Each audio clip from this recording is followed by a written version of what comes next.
அன்புள்ள சகோதர சகோதரிகள் அனைவருக்கும் எனது காலை வணக்கத்தை தெரிவித்துக் கொள்கிறேன். இன்று நான் பேசியிருக்கும் தலைப்பாகப்பட்டது திருப்பலி தான். திருப்பலியின் முக்கியத்துவம். நம்முடைய திருப்பலி 2 விதமாக பிரித்திருக்கப்படும்.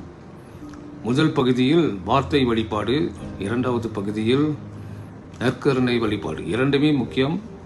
திருப்பலியை பிரிக்க முடியாது வேறு விதத்தில்.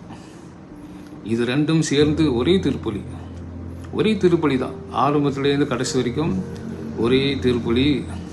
முதலிலேருந்து நாம் கடைசி வரைக்கும் இருந்தால்தான் நாம் திருப்பலியில் கலந்து கொண்டோம் என்று அர்த்தமாகும். பாதியில் வார்த்தையெல்லாம் முடிஞ்சு, இறை வார்த்தையெல்லாம் முடிஞ்சு வந்தால் கூட நாம் திருப்பலியில் முழுமையாக கலந்து கொண்டோம் என்று சொல்ல முடியாது.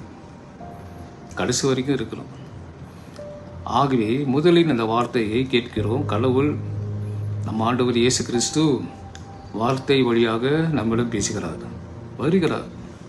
இந்த வார்த்தையை இன்னும் மேலும் விளக்கமாக நம்ம குருவானவர் விளக்கி சொல்வார் அவருடைய பிரசங்கத்தில். பிறகு நற்கருணை வழிபாடு. உணவாக கடவுள் வருகிறார், இயேசு வருகிறார். நேற்று சொன்னது போல திருப்பலியில் அதே கல்வாரி திருப்பலி, ஒரே கல்வாரி திருப்பலி மீண்டும் பீடத்தில் இடம்பெறுகிறது.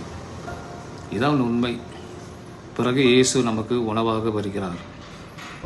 ஆகவே வார்த்தை வழியாகவும் உணவு வழியாகவும் இயேசு நம்மிடம் வருகிறார். நாமும் கடைசி வரைக்கும் அதை உணர்ந்து புரிந்து கொண்டு அதை பெற முயற்சி செய்ய வேண்டும்.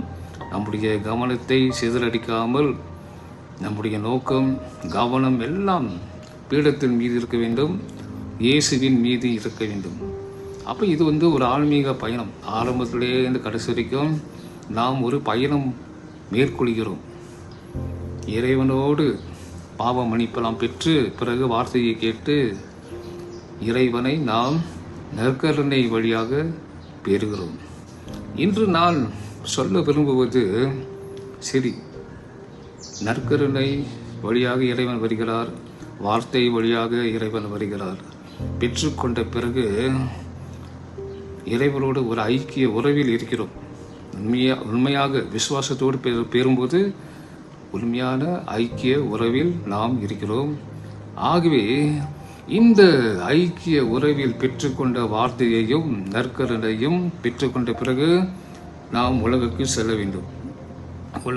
உலகிற்கு சென்று பணியை மேற்கொள்ள வேண்டும். இறைவன் கொடுத்த பணி.